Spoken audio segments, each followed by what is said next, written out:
Assalomu alaykum va rahmatullohi va barakatuh.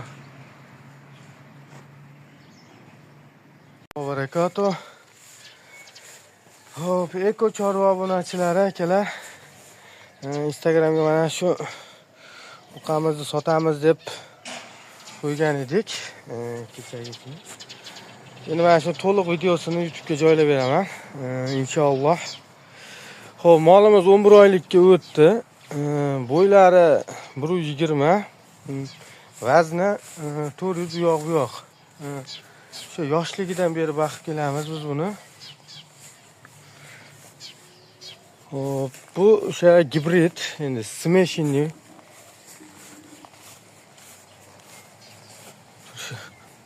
Kichkintoy deyman buni.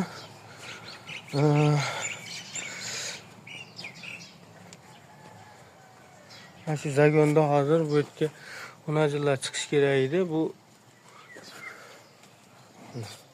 tepadan ko'rinishlari ham, ko'kraklari ham. Buni inshaalloh narxini kecha 35 million kami bor deganmiz. O'zimizni tanishlardan ko'rgan insonlar bir ikkita izohlar aytishdi. Nima uchun qo'ygan kami bor. Agar taroziga 95 ming dedim, yana kelishimiz mumkin. Aytmoqchimanki, 20 million, 23 million, 25 million, ular 18 milliondan boshlab 25 millionga doğru cho'rni piyoslar shunaqa gibrid sementallarni olyapti insonlar. Lekin 6 oyda u sotaman deydigan bo'lsa, foyda qilishi qiyin, to'g'risini aytganda. Lekin katta molni olib turib boqmoqchi bo'lsa, foyda qilish yaxshiroq bo'ladi, hisob chiqadi. Sababiki mana shu mol bizga 100 kilo u yoq bu yoq, 100 kilo tevasida kelgan. 120 kiloga bormas edi. Yoshligidan rasmlari ham bor. Oyiga o'rtacha 40 kilodan ves oldi. O'zim Yevropa tajribasini kuzataman hozir. Braziliya, Janubiy Amerika tomon ko'p kuzatib turibman. Bitta molni 200 kiloli molni narxi bor. O'shani 3 ta nimada keladi? 3 xil narxda keladi. Qaysi birida olsang qancha foyda qoladi? Yaylov xarajati hammasi yozib qo'yilgan. Mol oyiga 30 kilodan semirishi, qanchadan semirishi hammasi bor. Men shu mol hozir yoshligidan bizga kelgan videolari bor. 40 kilodan ves olgan. Yana nimani aytmoqchiman? Endi bundan bu yog'iga mol 50-60 kilo olishi bor. Bersangiz endi quruqmasa, chunki mol nimalarda sigir xonajinlarda rumen nima qilsa quruqmasaga bo'lgan ehtiyojda bularda jigar hal qiladi. Buni xudo xolasa ratsionni tushuntirib o'tamiz. Bizga 500 mingdan yeb mana shuncha vazn oldi. Mana hozir bu 400 u yoq kecha tarozi chaqirganimizda vaqti bo'lmagan. Lekin o'zimiz grafika bo'yicha o'lchaganmiz. Biz hisobimizda 400 chiqyapti. Chunki tarozidan oldin doim grafikalarni yozib yurganmiz. Ko'pchilik biladi. Ko'pchilik bilmaydi grafikada chiqarishni. U ham molda ishlaydi.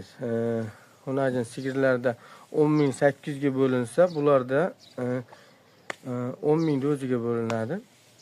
Xo'p, yana nima demoqchiman? Olaman, iloji boricha dehqon odam olib boqaman, 1 yil foyda qilaman, yaxshi desa, biz kelishamiz. Bizga zarurat bo'lgani uchun sotyapmiz. Va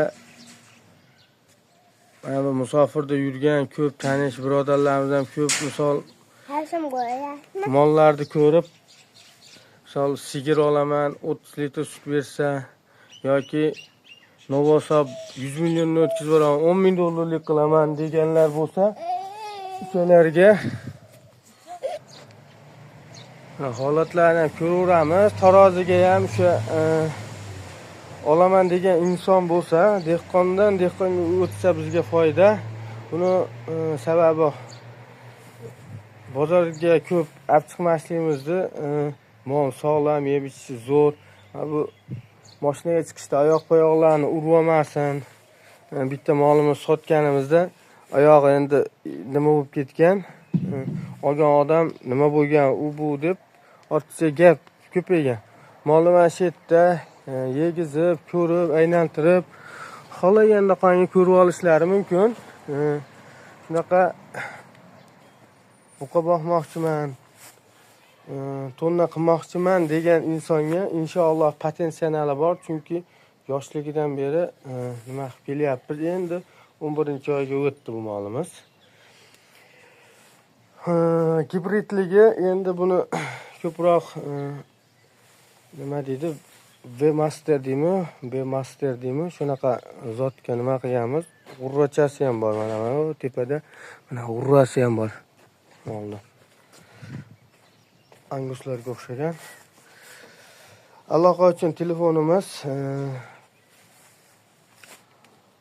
99 aloqaga chiqaverasizlar. Kimga agar ma'qul kelsa, olaman bunaqa desa, taroziga ham tortib kelishamiz. Patsos bilasizlar, juda qimmatroq bo'ladi. Lekin oyoqda savdo qilamiz desak, xudo xolasa ishni bitiramiz. Xudo xolasa baraka topadigan mol. Buni o'zim boqmoqchiman, lekin zarurat bo'lgani uchun sotyapmiz. Endi buni o'rniga boshqa mollar tug'iladi. O'shalarni boqamiz xudo xolasa. Opalarini tug'adi yaqinda. Shoshilaverasizlar akalar.